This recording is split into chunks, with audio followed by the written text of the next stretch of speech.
I'm Madhu Sharma and this is Design Mind. Every episode we teach your mind about design by analysing a website. In this episode of Design Mind, we are looking at Adrien Moniquet's jewellery site. The site is in French, but I have used Google Translate to display the pages in English. The site is very simple as it only has a single page of content, but as we will see, it stands out thanks to its unusual layout. The site starts off with this bold, large image and headline. We have seen this technique used in other sites we have looked at on Design Mind. It's a great way of instantly communicating the subject matter of the site in an eye-catching and engaging manner. Scroll down and the page uses this beautiful and unusual overlapping tile layout.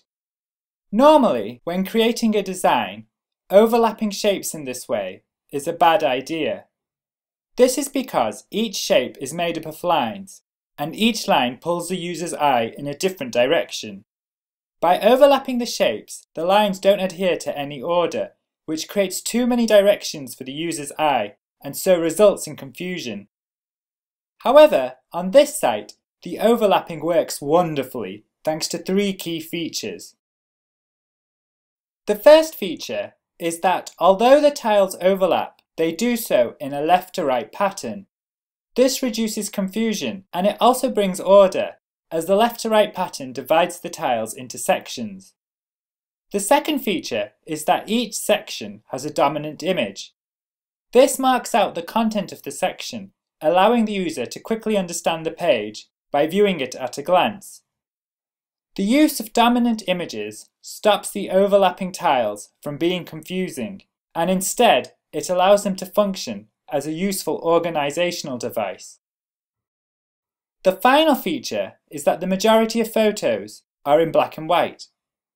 This forms a connection between the different elements and so balances out the overlapping tiles. If we go back to the centre of the page, we will see that this image stands out as it is the only colour photo.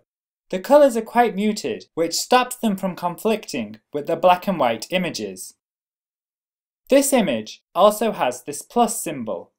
Clicking on it brings up this slideshow.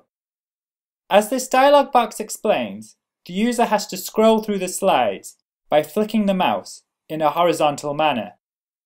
I really like the slideshow, as the large photos show off all the beauty and detail of the jewellery. However, flicking the mouse is quite an unnatural action, and so it distracts from the experience of viewing the site. Let's examine the site on mobile. On mobile, the overlapping squares collapse down into a single column. This is quite a wise decision as it makes better use of the smaller screen size. The photos are cropped to take up less space. However, they could have probably benefited from further cropping as they still retain a significant amount of empty space.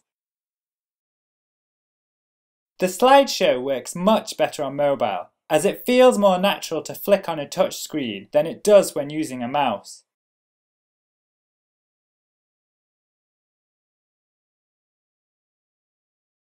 In conclusion, Adrien Moniquet might only have a small amount of content, but the design is wonderful. The unusual layout will stand out and so will be remembered by users. At the same time, because the design works so well, it will result in an experience that is also enjoyable, in addition to being memorable. That's it for this episode of Design Mind. A new episode is released every Monday and Thursday. Find us on the web at www.designmind.info. Our YouTube channel is youtube.com/designmindinfo. You can also find us on iTunes. We'd love it if you could leave us a review at any of these places. Until next time, happy designing!